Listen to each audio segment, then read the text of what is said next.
PWD विभाग के द्वारा और जो एजेंसियां थी उनके द्वारा, और चूंकि पूरा जो भूमि था वो कलेक्टर के दिशा निर्देश के तहत जो है जमीन को सड़क बनाने के लिए, चौड़ीकरण करने के लिए दिया गया था। अब 5 से 6 साल हो गया, कलेक्टर जो है गोल मटोल जवाब देकर के उस पीड़ित परिवार को लगातार जो है घुमा रही है।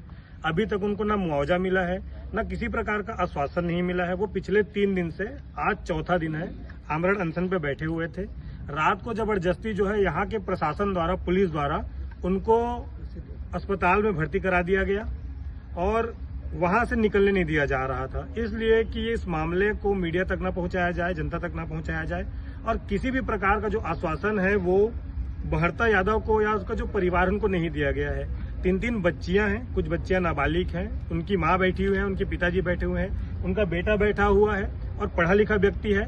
ये बस इतना मांग कर रहा है कि साहब आप हमको जो है हमारा जो जमीन है उस पर रोड बनाए हैं उसका मुआवजा दे दीजिए।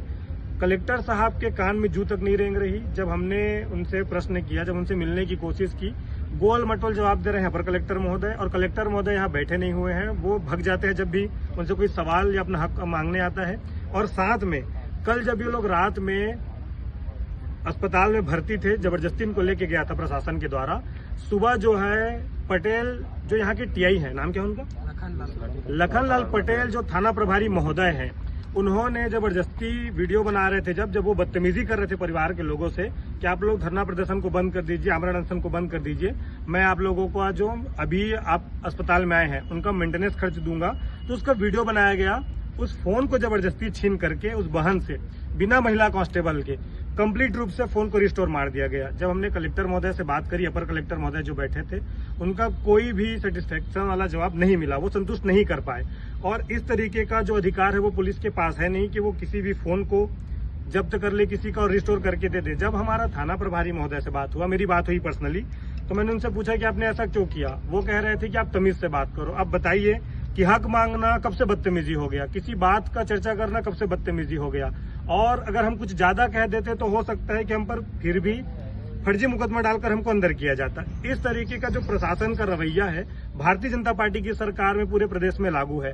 किसान परेशान है, 80 क्विंटल का टोकन काट के 35 क्विंटल का धान खरीदी किया जा रहा है। अभी पता चला है कि कलतरा में किसान ने आत्महत्या करने की कोशिश की है। तो ऐसा जो सरकार है बार बार लोगों को पीड़ित कर रहा है। ये गरीब जो परिवार है वो मदद की गुहार लगा करके, यहाँ न्याय की गुहार लगा करके कलेक्टर महोदय से मिलने आ रहे हैं।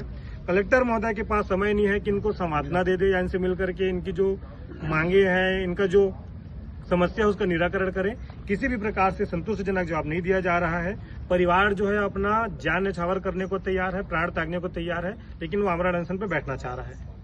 जी, अगर महोदय से आश्वासन नहीं मिलता है तो आगे की क्या कार्रवाई होगी आप लोगों की तरफ से? देखिए, अगर कलेक्टर इस पर कोई संतुष्टिजनक जवाब नहीं देते हैं तो भीम आर्मी के लोग, यादव समाज के लोग और जो क्षेत्र की जनता है पूरे शक्ति विधानसभा की, जेजेपुर विधानसभा की, संपूर्ण जिले में जो पीड़ित है, शोषित है और जिसे ये तकलीफ दिख रहा है कि भाई हमारे साथ गलत हो रहा है, वो लोग यहाँ पे रात भर में पूरा बैठेंगे।